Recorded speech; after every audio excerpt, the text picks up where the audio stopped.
to pay for it because you haven't put money aside to pay for it, then you're violating what the ant can teach us, because the ant is going to teach us to put something aside so that we can have the food that we need to have. And so the sluggard doesn't plow in the fall. The harvest for this year started last year when the tractors went out into the field and got the furrows made and the ground turned over and it's ready to plant the winter wheat. Started last fall. And if they don't do the plowing in the fall and they don't do the winter wheat planting in the fall, then the plants are not growing in the spring, and the plants grow up in the spring, and then the wheat comes on, and then it has to be harvested, and it has to be cleaned, and it has to be processed. All of these things have to be done in order.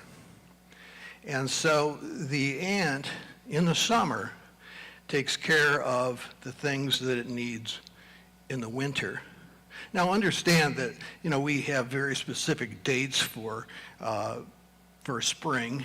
The equinox in March around the 20th, the days are the same. We say that's the beginning of spring, and the fall equinox when the days are 12 and 12, that's the beginning of autumn, and then winter begins actually at Christmas time, 21st of December, and then my favorite time of the month, the time of the year, the longest days of the year, the 21st of June.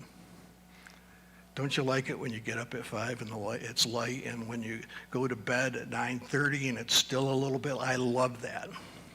But there are certain things that have to be done in the summer. We have to make hay when the sun shines, as the farmers used to say. And so the ant always takes care of putting aside what is necessary for the slow times. I don't know how it is now, but back in the day, back in the Stone Age, when I was a real estate broker, I was a broker twice. When I was 19, I worked for a couple of years for my father, who was also a real estate broker. And then in the late 80s, when the church I was at couldn't pay me, I went back and did real estate. And in both of those days, there was a huge rush to buy houses beginning at the end of February, because people would want to buy a house and move into the house and close on it now. And so now, in the real estate year, would be the time when all the commission checks come in, because you sell a lot of houses between the 1st of March and the end of May.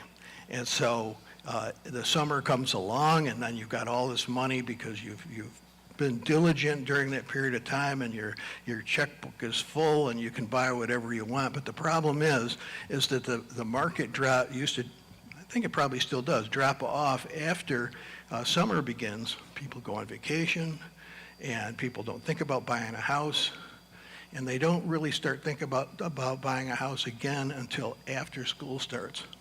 And then the people who are buying after school starts are less, because most of the people that have kids, they have the kids in the school, and they want to keep them in the same school, usually, if possible.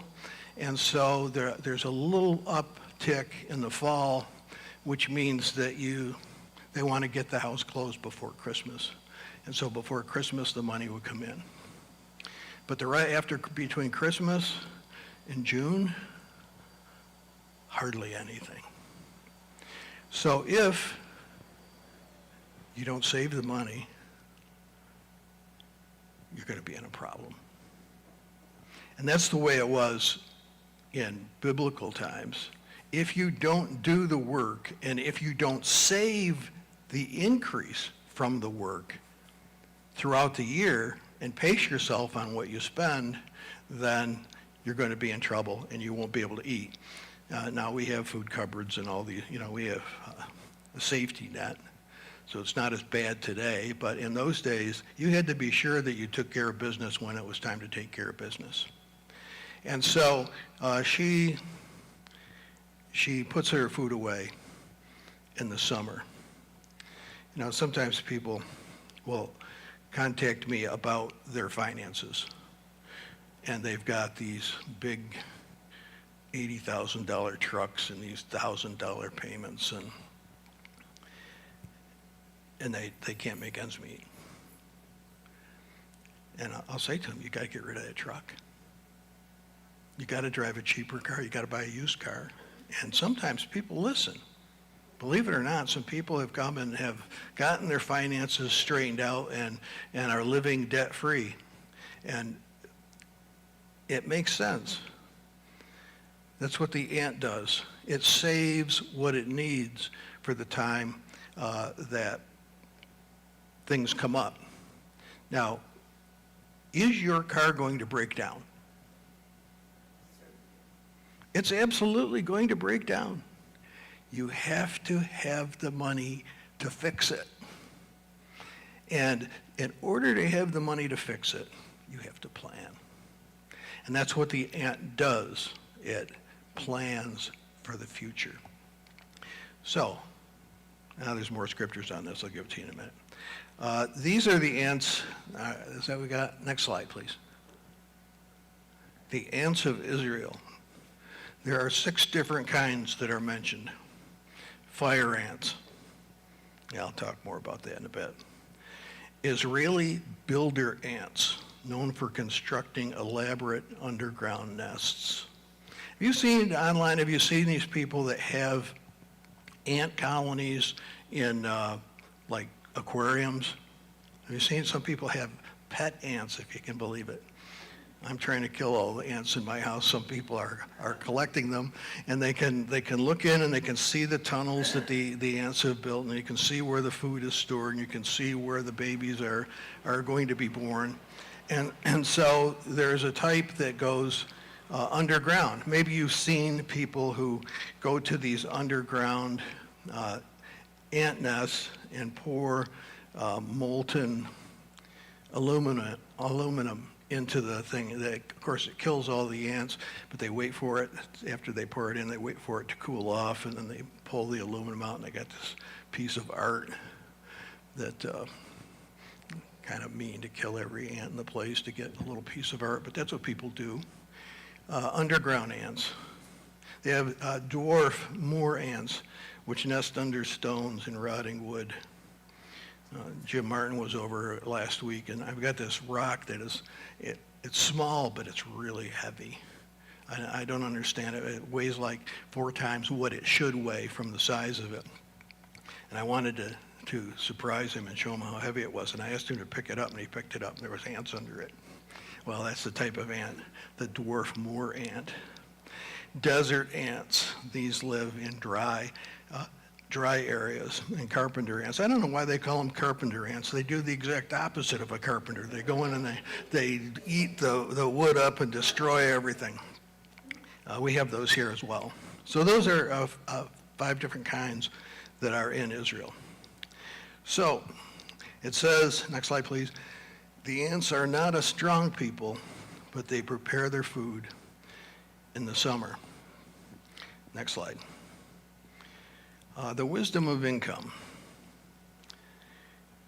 Here's a few things out of Proverbs and Ecclesiastes that are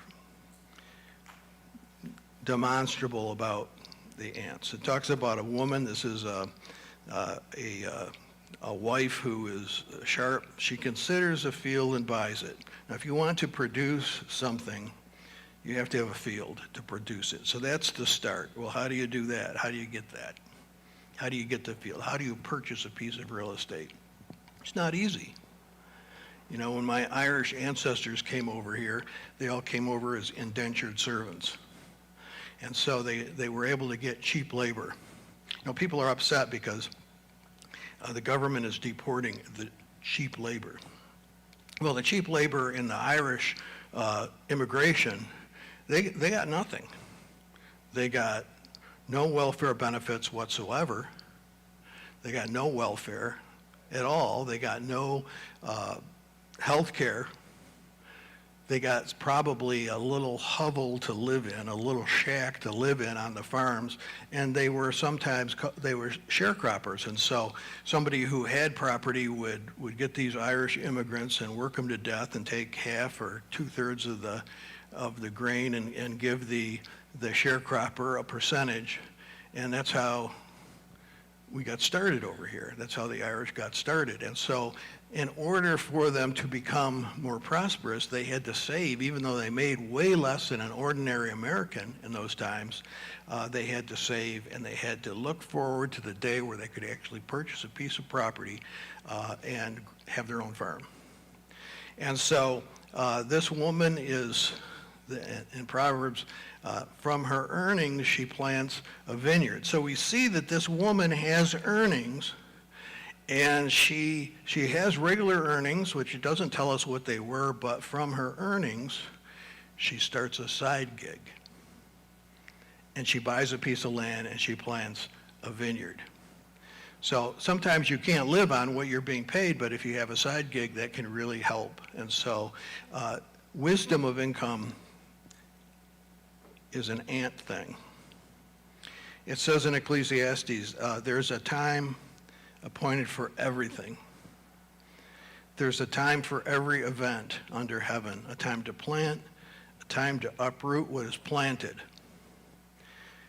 The time to uproot what is planted is after the crops have grown, then you have to cut it out of the ground. You have to till the soil up. So there's a time for everything.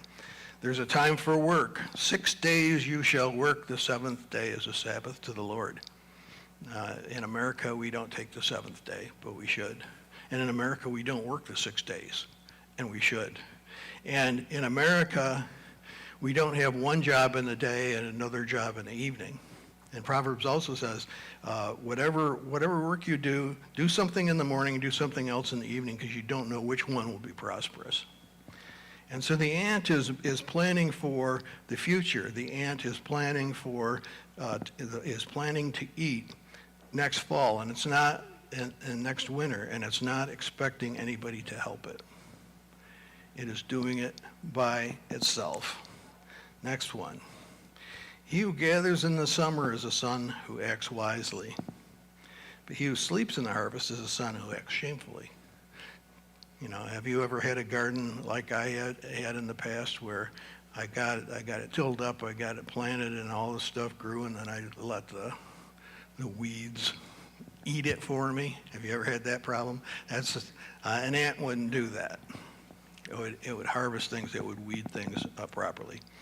And lastly, divide your portion to 7 or even 8. For you do not know what misfortune may occur on the earth. You know, I got a big medical bill right now. But you know what? I can pay it. I have the money to pay it. Why? Because I saved my money. Something will happen. You will need a new car. The roof will wear out. There's all kinds of things that come up in life. And if you are the type of person that doesn't divide your portion, there's a portion that should be invested. There's a portion that should be saved. There's a portion that should be given. There's a portion that should be divided in some other way. It says 7 or 8 different ways. I mean, when we talk about these portions, really what these are to sit down and to make a plan for finances. Some people used to take quart jars back when money was money and coins were silver. And they would have several jars. My grandmother was like this. She had a jar for God, and there would be silver half dollars and silver quarters, and she would have a jar for groceries, and she would have a jar for, they didn't have car payments, they always paid cash for that, but they would have, she would divide up where the money needed to go. And, you know, today everything is with a credit card and stuff like that. So you have to literally take it upon yourself to think through. And just because you have X number of dollars in your bank account at the moment doesn't mean that you really have it, because there are things coming up in your life. There are things you have to eat next winter. You have to think about that. So that's what the author of Proverbs is trying to teach us about the ant. Next slide. The high cost of being broke. If you go down to Wegmans and buy a roll of paper towels, or if you go down and you buy a 12-pack, which paper towel roll, they're exactly the same. Which one's going to be cheaper? The 12-pack is going to be cheaper. And you know what? You're going to need the 12-pack.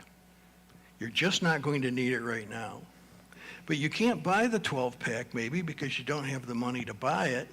But if you were to think through in advance on what am I going to need, we laughed. I shouldn't say we laughed, but we did. We laughed at everybody with the toilet paper shortage. I have a friend, Bob Hatton, in Germany, and I was down at Runnings when there wasn't any toilet paper anywhere. And in the section for hunting, there were these hunting toilet paper things, and it said, Bob's Wipes. And I took a picture of it and put it on my Facebook, and my friend Bob Hatton from Germany said, could you please send that to me? But we had toilet paper. You know, I shouldn't tell you this, but I'll tell you, this is the truth. When the kids come and they toilet paper Cheshire, the next day I go out and I look for rolls that they lost. And there's always 4 or 5 rolls of toilet paper that I don't have to buy because some kid didn't pick it up after he threw it in the tree. There's nothing wrong with that. Every time you save something, then you can buy something else more important. You don't always have to buy the brand new tool. You can buy a used one at the garage sale. It costs more to be broke than it does to have an abundance, because you can plan better if you have an abundance, but you can't get to the abundance unless you plan. When we first came here, which I hate to say was 35 years ago, when we first came to Cheshire, we had a car payment. We had to buy a car to come over here because at that time we had 5 little kids, and we bought 2 more since we were here. Ariel was actually born here. Pardon? Yeah, we bought 2 more. Yeah. We had a car payment. We had like 3 or 4 credit card payments.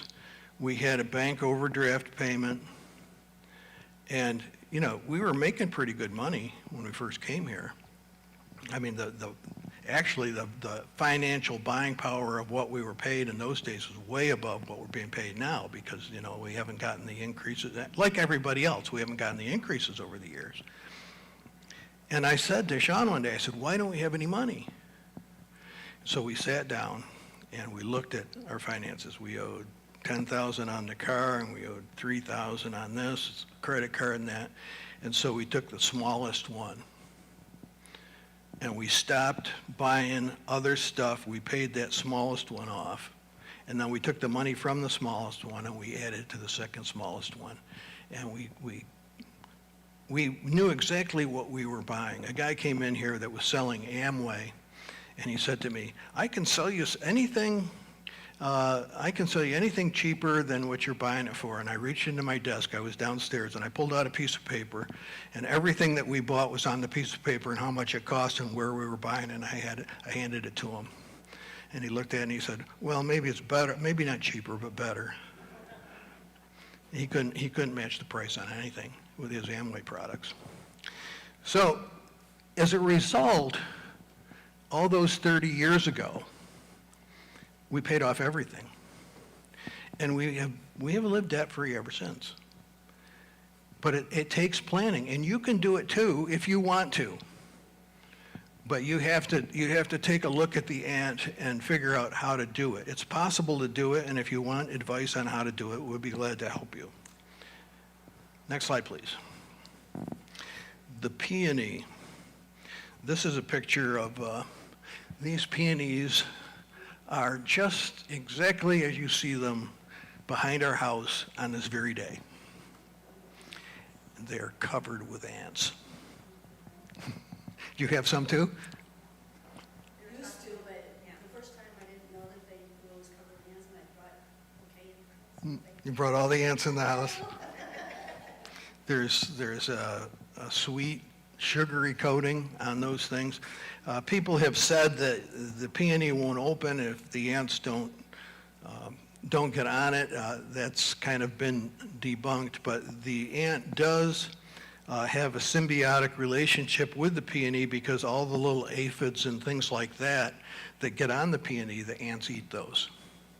And so the peony likes the ants because the other bugs, the peony is just there to, or the ant's just there to eat the sugar off the edge of the peony, but the other bugs are there to destroy the plant, and the ant kills them. So there's a good relationship between the two. Next slide. Fire ants. You ever seen any fire ants in Florida? The first time I ever found a fire ant was on Cocoa Beach.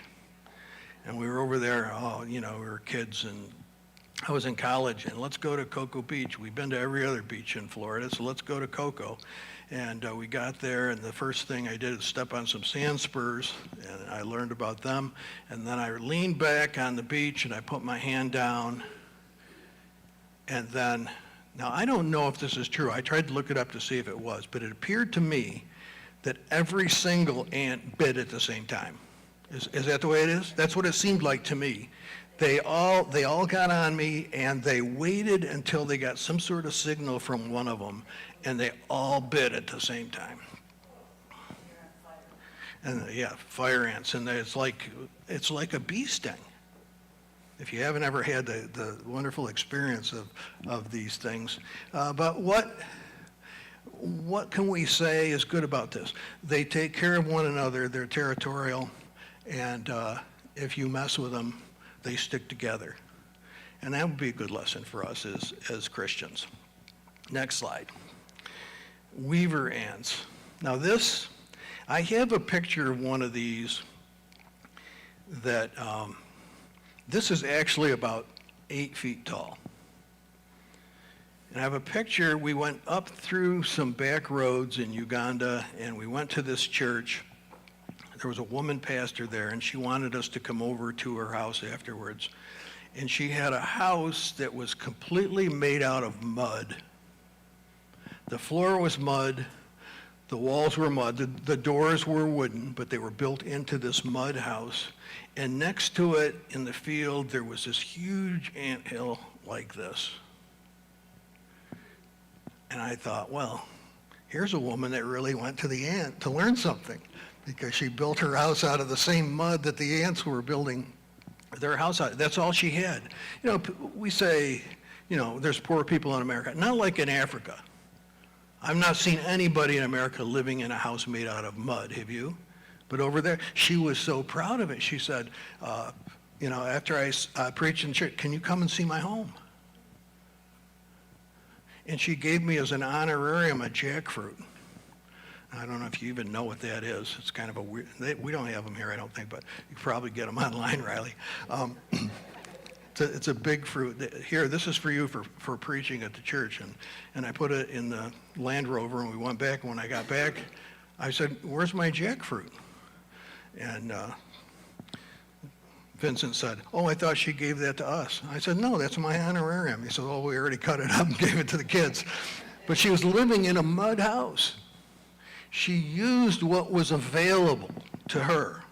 We do the same thing. We live in an area where there's a lot of wood, and so our houses are basically made out of wood. Go to Georgia or Florida, the houses are made out of brick. There's a lot of clay and stuff there. So these weaver ants, they construct their dwellings using what is available to them. It didn't cost these ants anything to build this anthill.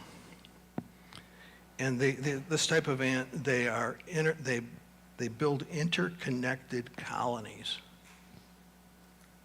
And I thought, we have interconnected colonies here in the churches.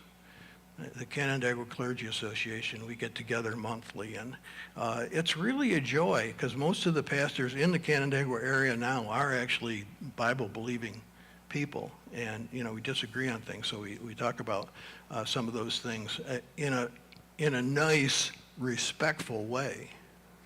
And so, somebody in another church, the people at Crosswinds, they're not our enemies. The people at St. Mary's, they're not our enemies. They're part of the church too, interconnected community. Ants are very communal. Go to the ant. Community is a very important thing. Next slide, please. The South India Army ants. Did you see these, Gene, when you were in India? Okay, well, one of the other times when I was there and you weren't, I ran into these army ants. And they would march by the literal tens of thousands in a pattern about this wide. And they would come from outside, they'd walk all the way up the wall outside to the second story and in through the balcony and into the dining room and up the chair and onto the table and into the sugar bowl. They were an army. They have this ability. One of the wandering ants will find the sugar bowl and it will run 3 miles to its home and tell every ant there, "Follow me."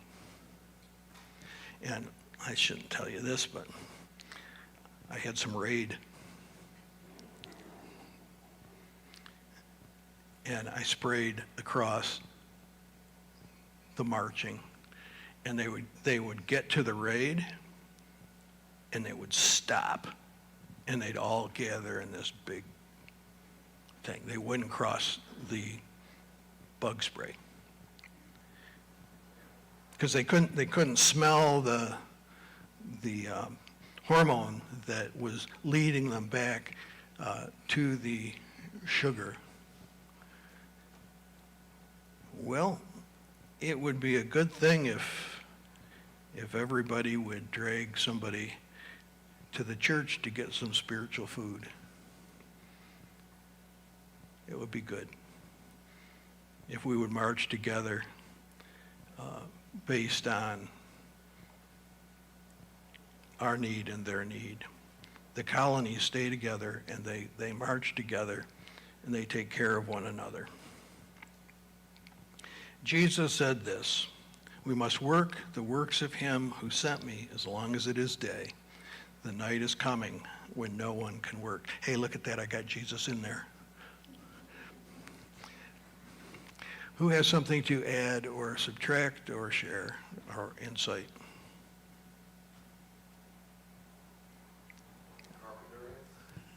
Carpenter ants. Yeah, they're there too. But they're kind of a negative ant. They eat everything up. We're trying to stay positive here. There's definitely some negative things to ants that we could say. Anyone else?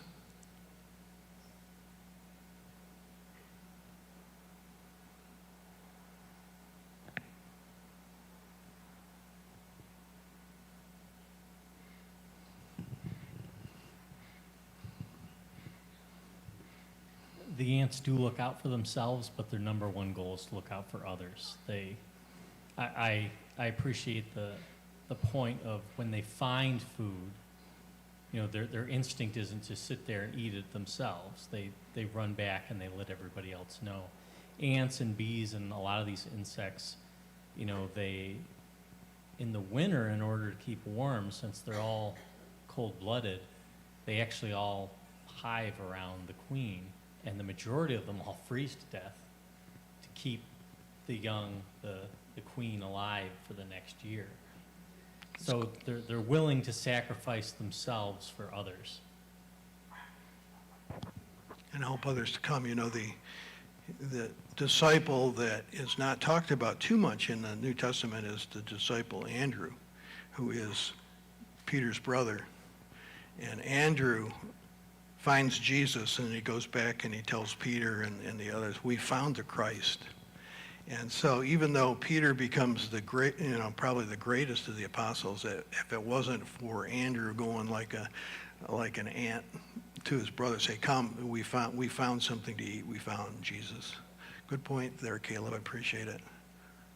Anyone else?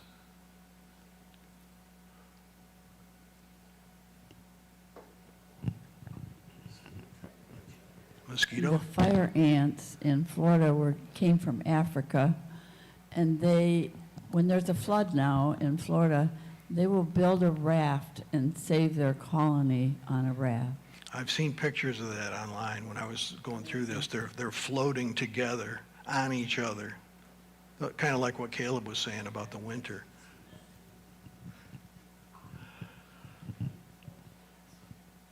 All right, anyone else? We're over a little bit on time, sorry about that. So thank you for coming. May God bless. Andrew, Ching Tae, and the 3 kids will be here next week. God bless, have a good one.